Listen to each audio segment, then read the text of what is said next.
Na kundi moja la maafisa wa usalama lililokuwa kwenye shughuli ya kiusalama lilinusurika kifo kwa tundu ya sindano baada ya gari lao aina ya Land Cruiser walimokuwa wakisafiria kusombwa na mafuriko ya ghafla kufuatia mvua kubwa inaonyesha katika wadi ya Silale, eneo bunge la Tiaty, kaunti ya Baringo.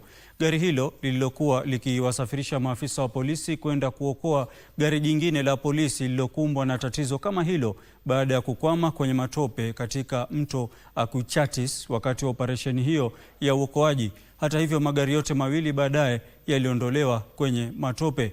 Viongozi wa sehemu hiyo wametoa wito kwa serikali iharakishe ujenzi wa barabara za usalama katika sehemu hiyo ili kuepusha matukio kama hayo.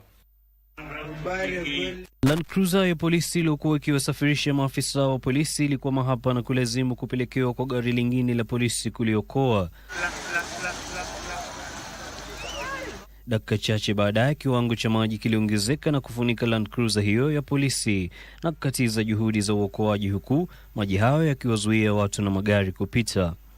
Huku mvua kubwa inaendelea kunyesha ikisababisha uharibifu, viongozi wa sehemu hiyo sasa wanatoa wito wa kukamilishwa kwa ujenzi wa miundo msingi ili kuzuia uharibifu zaidi. Maji imejaa mpaka imefunika barabara. Hii diversion ya kupita hapo juu mlimani mpaka tukatie lam pale Chepilat, magari imeweza kulala hapo kwa sababu serikali hawajaweza kuweka maram kwa hiyo barabara. Kama serikali iko na pesa, mbona iwe ni pesa ambayo ni ya kwenda kufanya emergency response? Mbona isiwe pesa ya kutengeneza barabara? Sehemu hiyo ya Kuchatis tengenezwe bridge, sehemu hiyo ya Kambuzede iwekwe bridge, sehemu hiyo ya Koret iwekwe maram. Biashara na shughuli za masomo pia zimekatizwa, huku wanafunzi wakishindwa kwenda shuleni kwa sababu ya mafuriko. Ni gharama kubwa kwa mzazi ambaye hata kuweza kununua kalamu na kitabu ni ngumu.